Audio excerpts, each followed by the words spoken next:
ಪಾರ್ವತಿ, ಹೋಗಿ ಮುಂಭಾಗ ತೆಗಿ.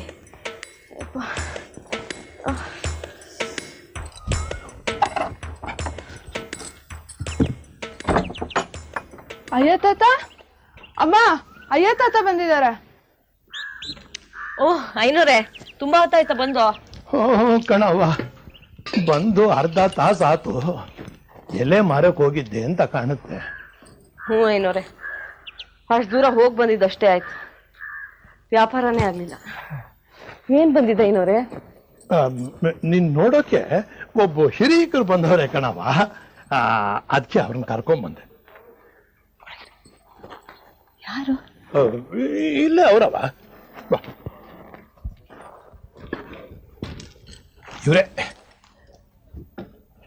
ಇವರೇ ನಿನ್ಗೋಸ್ಕರ ಕಾಯ್ತಿರೋದು. ಯಾರು ಇವ್ರ ಐನೂರೇ? ನೋಡಿದ್ ನೆನಪಾಗ್ತಿಲ್ವಲ್ಲ. ಯಾವ್ದಾದ್ರು ವರನ್ ಕಡೆಯವರಾ? ವರನ್ ಕಡೆಯವರಲ್ಲವ, ವಧುವಿನ ಕಡೆಯವರು, ಕನ್ಯಾಪಿತ್ರು. ಅವ್ರ ಮಗಳಿಗೂ ಗಂಡು ಹುಡುಕ್ತಾ ಅವ್ರೆ. ಒಸಿ ಅವ್ರ ಕಥೆಯನ್ನು ಕೇಳ್ಬಾವ. ಅಯ್ಯೋ, ನನಗೆ ಯಾಕೆ ಇವ್ರ ಕತೆ ಐನೂರೇ? ನನ್ನ ಕತೆನೆ ಹಾಸ್ಕೊಂಡು ಹೊದ್ಕೊಳ್ಳೋ ಅಷ್ಟಿದೆ. ಇರ್ಲಿ ಬಾವ.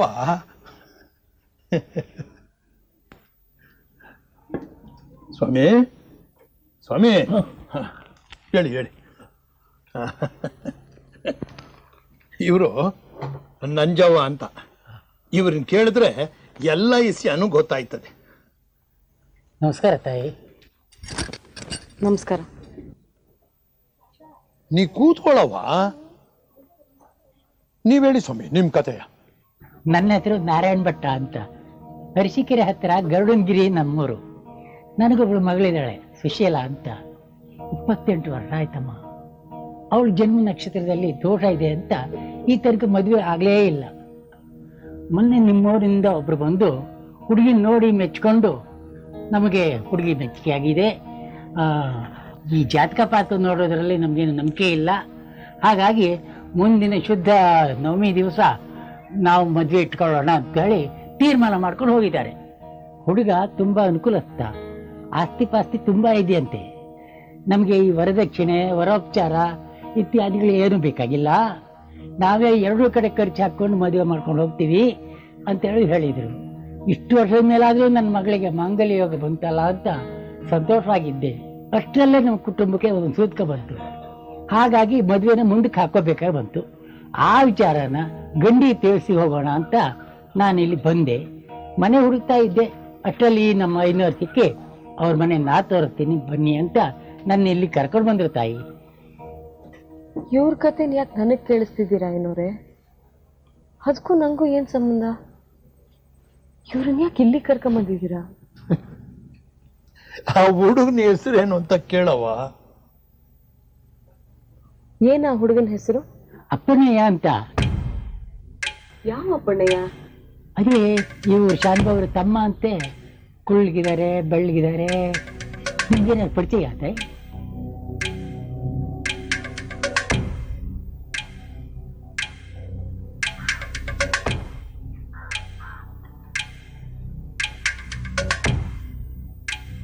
ಯಾಕೆ ಸುಮ್ಮನೆ ತಾಯಿ? ಅವ್ರ ಪರಿಚಯ ನಿಮ್ಗೇನಾದ್ರೂ ಉಂಟಾ? ಹಾ,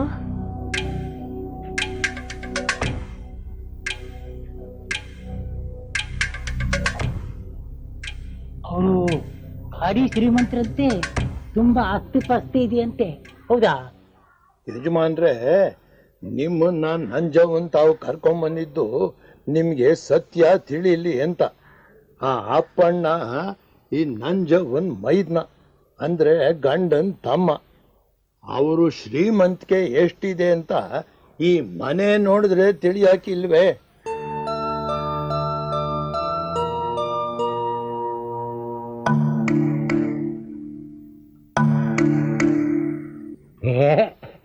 ನೀವು ಹೇಳೋ ಅಪ್ಪಣ್ಣೆ ವಿಚಾರ ಬೇರೆ, ನಾನು ಹೇಳ್ತಾರ ಅಪ್ಪಣ್ಣೆ ಬೇರೆ. ನಾನು ಹೇಳೋ ಅಪ್ಪಣ್ಣ ಭಾರಿ ಶ್ರೀಮಂತರು, ಅವರೆಲ್ಲ ಗತ್ತಿತ್ತು. ಹೌದು, ಅಪ್ಪಣ್ಣನಿಗೆ ಆ ಶ್ರೀಮಂತರ ಗತ್ತಿಗೆ ಏನು ಕಮ್ಮಿ ಇಲ್ಲ. ನಿಮ್ಮ ಅಪ್ಪಣ್ಣ ಅವರಪ್ಪಣ್ಣ ಇಬ್ರು ಒಬ್ರೇಯ. ಅವನಿಗೆ ಮದುವೆನೂ ಆಗೈತೆ. ಮದುವೆ ಆಗಿದೆಯಾ? ಮದುವೆ ಅಷ್ಟೇ ಅಲ್ಲ, ಮಕ್ಕಳಿದಾವೆ. ಹಿರಿಯ ಮಗಳಿಗೆ ಮದುವೆ ವಯಸ್ಸು. ಮದುವೆ ಬಂದ ಮಗಳಿದ್ದಾಳೆ. ಹಾಗಿದ್ರೆ ನೀವು ಹೇಳೋ ಅಪ್ಪಣ್ಣನೇ ಬೇರೆ, ನಾನು ಹೇಳೋ ಅಪ್ಪಣ್ಣಯ್ಯ ಇನ್ನು ಚಿಕ್ಕ ವಯಸ್ಸು. ನೋಡೋಕೆ ಚಿಕ್ಕವನ ಕಾಣಿಸ್ತಾನೆ, ಆದ್ರೆ ವಯಸ್ಸಾಗೈತೆ. ಈಗ ಯಾಕೆ ಅನುಮಾನ? ನಮ್ಮ ಅಪ್ಪಣ್ಣ ಇನ್ನ ಕರೆಸ್ಬಿಡ್ತೀನಿ, ನೋಡಿ ಖಾತ್ರಿ ಮಾಡ್ಕೊಳ್ಳಿರಂತೆ. ಇಸ್ವಾ, ಇಲ್ ಬಾಪ. ಒಸಿ ನಿಮ್ ಚಿಕ್ಕಪ್ಪನ್ ಕರ್ಕೊಂಬಾಪ. 500 ಕರಿತಾವ್ರೆ ಅಂತ ಹೇಳು. ಹೋಗು.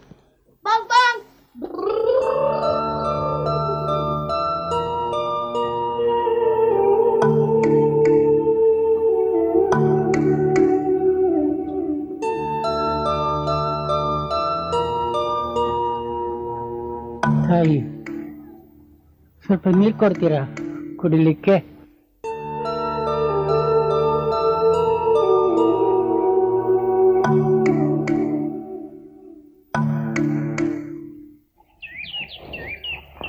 ಐನೋರೆ, ಬರೋಕ್ ಹೇಗೆ ಕಳಿಸಿದ್ರಂತೆ? ಏನ್ ಕೆಲಸ ಇತ್ತು? ಈ ಯಜಮಾನ್ರು ನಿನ್ ಗೊತ್ತಾ ಅಪ್ಪಣ್ಣ? ಯಾವ ಯಜಮಾನ್ರು?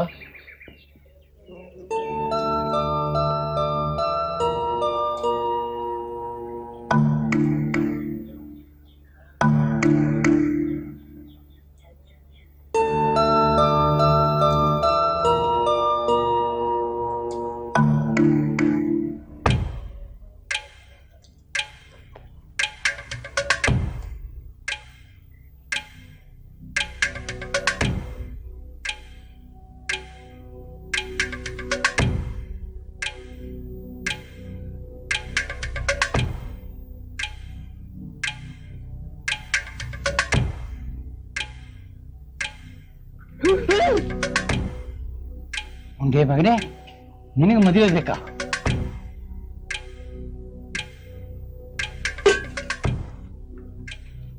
ಅಯ್ಯೋ ಯಜಮಾನ್ರೆ, ಸ್ವಲ್ಪ ನಿಲ್ಲಿ ಯಜಮಾನ್ರೆ.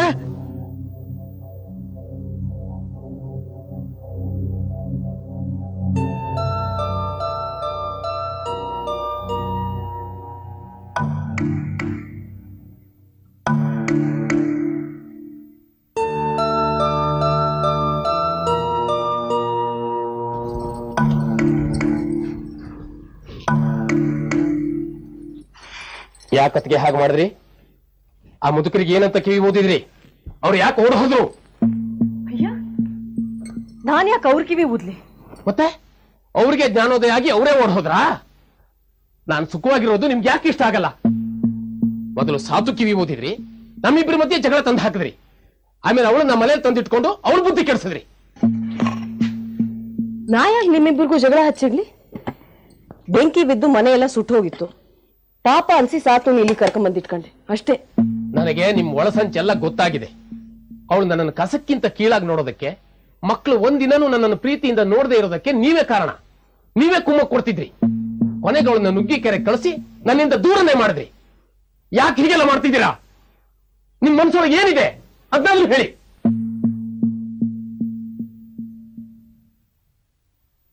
ನನ್ನ ಹೆಂಡತಿ ಮಕ್ಕಳನ್ನ ದೂರ ಮಾಡಿ ನಾನು ಒಂಟಿಯಾಗಿ ಸಾಯ್ಲಿ ಅಂತಲ್ವಾ ನಿಮ್ಮ ಆಸೆ? ಆಮೇಲೆ ಆಸ್ತಿ ಜಮೀನು ಎಲ್ಲ ನಿಮ್ಮ ಮಕ್ಕಳಿಗೆ ಸಿಗುತ್ತೆ ಅಂತ ಅಲ್ವಾ?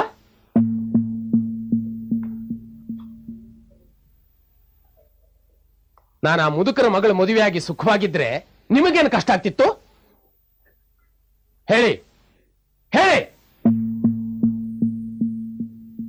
ಯಾಕೆ ಹಾಗೆ ಬಾಯಿ ಬಿಡದೆ ಒಳ್ಳೆ ಗೋಮಾತೆ ತರ ಗೋಡ್ ಹಾಕೊಂಡು ಕೂತಿದ್ದೀರಾ?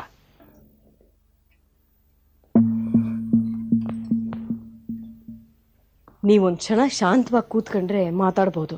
ನನಗ್ ಶಾಂತವಾಗಿ ಕೂತ್ಕೊಳ್ಳಕ್ಕೆ ನೀವು ಬಿಡ್ತಾ ಇಲ್ಲ. ಆಯ್ತು, ತಪ್ಪು ನಂದು ಅಂತಾನೆ ಇಟ್ಕೊಳ್ಳೋಣ. ಕೂತ್ಕೊಳ್ಳಿ.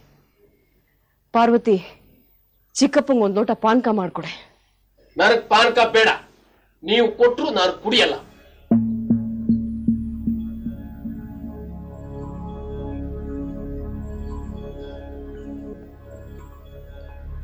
ಸಾತೂನ್ ಊರು ಬಿಟ್ಟು ಓಡಿಸಿದ್ದು ನಾನು ಅಂದ್ರಲ್ವಾ?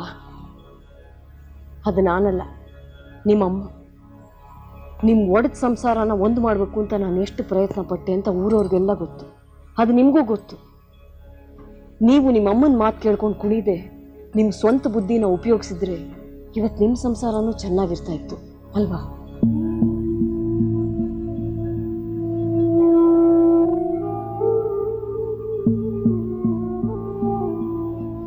ಆಸ್ತಿ ಲಪ್ಟಾಯಿಸಕ್ಕೆ ನಾನು ಹಿಂಗೆ ಮಾಡ್ತಾ ಇದ್ದೀನಿ ಅಂದ್ರಲ್ಲ, ಕೊಳ್ಳೆ ಹೊಡೆಯೋಷ್ಟು ಆಸ್ತಿ ಎಲ್ಲಿದೆ ಹೇಳಿ? ಇದ್ದ ಗದ್ದೆ, ತೋಟ, ಮನೆ, ಒಡವೆ ಎಲ್ಲ ಕಳ್ಕೊಂಡು ಯಾರೋ ಬಿಟ್ಟಿ ಕೊಟ್ಟಿರೋ ಮನೇಲಿ ಭಿಕಾರಿಗಳ ತರ ಇಲ್ವಾ? ಯಾವ ಆಸ್ತಿ ಆಸೆಗೆ ಅಂತ ನಾನ್ ನಿಮ್ಮನ್ನ ಒಂಟಿ ಮಾಡಿ ಸಾಯಿಸ್ಬೇಕು ಹೇಳಿ?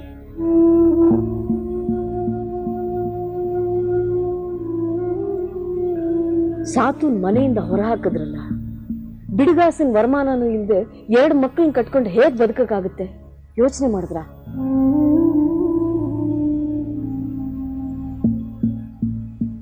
ಊರ್ ಬಿಟ್ಟು ಹೋಗುವಾಗ ಸಾತು ಆ ಮಕ್ಕಳು ಎಷ್ಟು ಅಳ್ತಾ ಇದ್ರು ಗೊತ್ತಾ?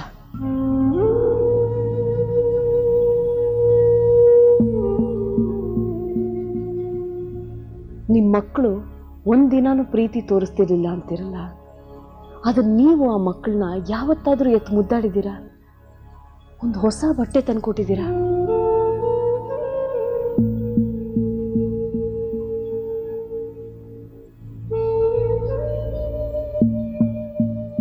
ಹೊಸ ಸಂಸಾರ ಮಾಡ್ಕೊಂಡು ಸುಖವಾಗಿರ್ತಿದ್ದೆ ಅಂತಿದ್ದೀರಲ್ಲ, ಮದುವೆ ಮಾಡ್ಕೊಳ್ಳೋ ವಯಸ್ಸಾಯ್ತು. ಜಯಲಕ್ಷ್ಮಿಗೆ ಒಂದು ಗಂಡು ಹುಡುಕದ್ ಬಿಟ್ಟು ನೀವು ನಿಮಗ್ ಹೆಣ್ಣು ಹುಡುಕತಾ ಇದ್ದೀರಲ್ಲ, ಸರಿನಾ ಇದು?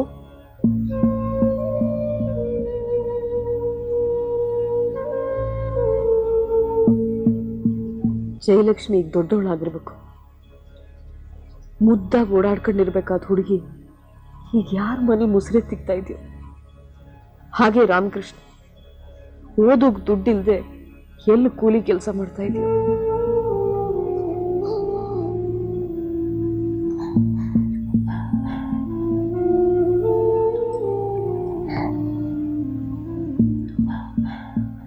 ಅಪ್ಪಣ್ಣ ಭಾವಯ್ಯ, ತಪ್ಪು ಮಾಡಿದ್ದು ಮಾಡ್ತಿರೋದು ನೀವು, ನಾನಲ್ಲ, ಸಾತೂನು ಅಲ್ಲ.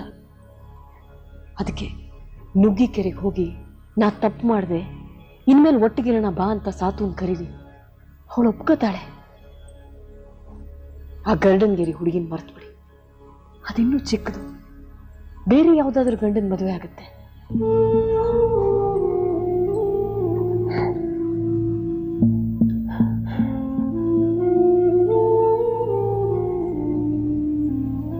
ಇಲ್ಲೇ ಅಳ್ತಾ ಕೂತ್ರೆ ಏನ್ ಪ್ರಯೋಜನ? ಹೊರಡಿ, ಹೋಗಿ ಸಾತೂನ್ ಕರ್ಕೊಂಬಂದು ಸಂಸಾರ ಮಾಡಿ, ಜಯಲಕ್ಷ್ಮಿ ಮದುವೆ ಮಾಡಿಸಿ. ರಾಮಕೃಷ್ಣನ್ ಚೆನ್ನಾಗಿ ಓದಿಸಿ.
ಯಾರು ಬೇಕಾಗಿತ್ತು?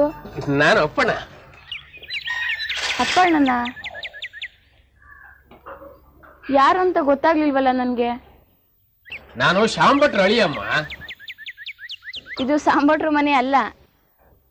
ಅಂದ್ರೆ ಸಾಂಬಟ್ರು ಮನೆಯವರು ಈ ಮನೆ ಮಾರಿದ್ದಾರೆ, ಈಗ ಅವ್ರು ಇಲ್ಲಿಲ್ಲ. ಹೌದಾ? ಯಾಕೆ ಮಾರಿದ್ರು? ಏನೋ ಪಾಪ ಅವ್ರ ಟೈಮ್ ಚೆನ್ನಾಗಿದ್ದಿರ್ಲಿಲ್ಲ, ತುಂಬಾ ಸಾಲ ಸೋಲ ಮಾಡಿದ್ರು, ಕೊನೆಗೆ ವಿಧಿ ಇಲ್ಲದೆ ಮನೆ ಮಾರಿ ಹೊರಟೋದ್ರು.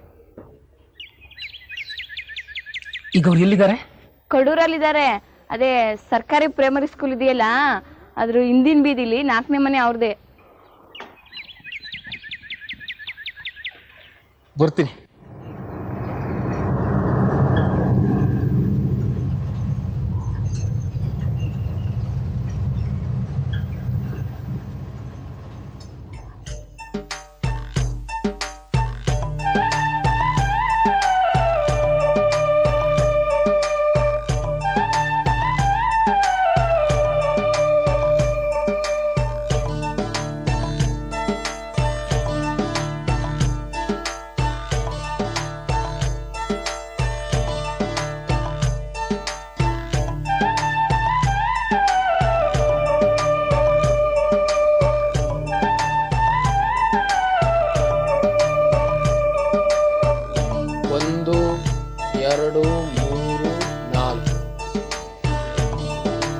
ಇಸ್ಕೋ.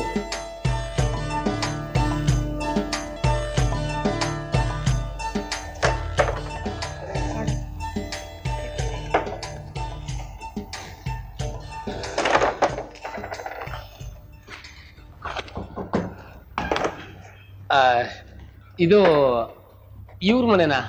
ಇವರು ಅಂದ್ರೆ? ಇವ್ರು ಅಂದ್ರೆ ಅದೇ ಇವರು. ಹೌದು, ಇದು ಅವ್ರ ಮನೆನೆ.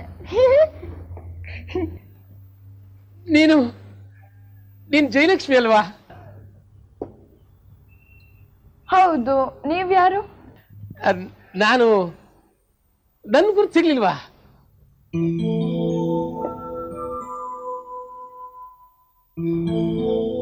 ಇಲ್ಲ. ಸ್ವಲ್ಪ ನಿನ್ನ ಅಮ್ಮನ್ ಕರಿತೀಯಾ? ಅಪ್ಪಾಜಿ, ಅಮ್ಮ ನೋಡ್ಕೊಂಡು ಯಾರೋ ಬಂದ್ಯಾರ ನೋಡಿ. ಅಪ್ಪಾಜಿ? ಯಾರು ಬೇಕಿತ್ತು? ಸಾತು ಇದ್ದಾಳ? ಸಾವಿತ್ರಿ ಇದ್ದಾಳ? ಇದ್ದಾಳೆ. ಸಾವಿತ್ರಿ, ನಿಮ್ ಹುಡ್ಕೊಂಡು ಯಾರೋ ಬಂದಿದ್ದಾರೆ. ಬನ್ನಿ ಬನ್ನಿ, ಕೂತ್ಕೊಳ್ಳಿ. ನೀವು ಅವ್ರಿಗೆ ಏನಾಗಬೇಕು? ನಾನು ಅವಳ ಗಂಡ. ನೀವು? ನಾನು ಸುಮ್ಮನೆ ಪರಿಚಯದವರು. ನಿಮ್ಮ ಹೆಸರು? ಕೃಷ್ಣಮೂರ್ತಿ ಅಂತ. ಕೃಷ್ಣಮೂರ್ತಿ. ಊರು? ಶಿವಮೊಗ್ಗ. ಸಾವಿತ್ರಿ, ನಿನ್ ಹುಡ್ಕೊಂಡು ಕೃಷ್ಣಮೂರ್ತಿ ಅಂತ ಶಿವಮೊಗ್ಗದಿಂದ ಯಾರೋ ಬಂದಿದ್ದಾರೆ. ಇನ್ನು ಮುಂದೆ ಕಿತ್ತೂರು ಚಿನ್ನಮ್ಮ ಚಿತ್ರದ ಒಂದು ಗೀತೆ ಕೇಳಿ. ಬಾಗಿಲನು ತೆರೆದು ಸೇವೆಯನು ಕೊಡು ಹರಿಯೇ ಬಾಗಿಲನು. ನಮ್ಮವಳು ಪೂಜೆ ಕುತ್ಕೊಂಡಿದ್ದಾಳೆ. ಅವಳು ಪೂಜೆ ಅಂದ್ರೆ ಗಂಟೆಗಟ್ಲೆ ಹಿಡಿಯುತ್ತೆ. ನೀವು ಸ್ವಲ್ಪ ಕಾಯಲೇಬೇಕು. ಯಾಕೆ ನಿಂತ್ಕೊಂಡೇ ಇದ್ದೀರಾ? ಕುಂತ್ಕೊಳ್ಳಿ. ನಿಮ್ಗೆ ಮದುವೆ ಆಗಿ ಎಷ್ಟು ವರ್ಷ ಆಯ್ತು? 5 ವರ್ಷ. ಮಕ್ಕಳು? ಇವರು ನನ್ನ ಮಕ್ಕಳೇ. ದೊಡ್ಡವಳು ಜಯಲಕ್ಷ್ಮಿ ಅಂತ 7ನೇ ಕ್ಲಾಸ್ ಓದ್ತಿದ್ದಾಳೆ. ಇವನು ರಾಮಕೃಷ್ಣ 4ನೇ ಕ್ಲಾಸ್ ಓದ್ತಿದ್ದಾನೆ. ನಿಮ್ಗೆ ಇಬ್ರೇ ಮಕ್ಕಳ? ಇಲ್ಲ ಇಲ್ಲ, ಇನ್ನೂ ಒಂದು ಮಗು ಇದೆ, ಚಿಕ್ಕದು, 2 ವರ್ಷ. ಅವನಿಗೆ ಮಲಗಿದ್ದಾನೆ ಒಳಗಡೆ. ನನ್ಗೆ ಆಫೀಸ್ ಟೈಮ್ ಆಯ್ತು, ನಾನು ಬರ್ತೀನಿ. ನೀವಿಲ್ಲೇ ಕುತ್ಕೊಂಡಿರಿ. ಅಷ್ಟರಲ್ಲಿ ಸಾವಿತ್ರಿ ಬಂದ್ಬಿಡ್ತಾಳೆ. ಸಾವಿತ್ರಿ, ನಾನು ಹೋಗಿ ಬರ್ತೀನಿ. ಇವ್ರಿಗೆ ಸ್ವಲ್ಪ ಕಾಫಿ ಮಾಡ್ಕೊಡು. ಬರ್ಲಾ ಮಕ್ಕಳ? ಟಾಟಾ ಅಪ್ಪಾಜಿ. ಟಾಟಾ. ಕ್ಷಮಿಸಿ, ಈಗ ನೀವು ಕೇಳುತ್ತಿರುವ ಗೀತೆ ಭಕ್ತ ಕನಕದಾಸ ಚಿತ್ರದ್ದು.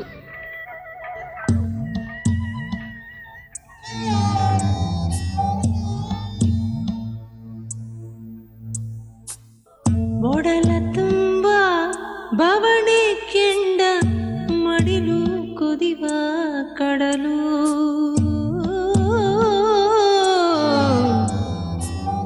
ದಿನವೂ ಪ್ರಶ್ನೆ ಮೇಲೆ ಪ್ರಶ್ನೆ ಎರಗಿ ಸಿಡಿವ ಸಿಡಿಲು.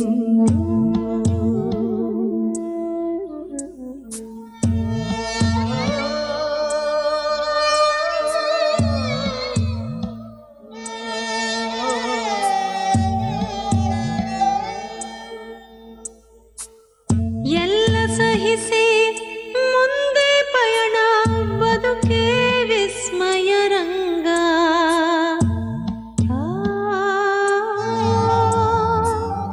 ಎಲ್ಲೋ ಅಡಗಿ ಕುಳಿತ ಬಾಣ, ಇರವು ವಿಷಮ ಸಂಗ.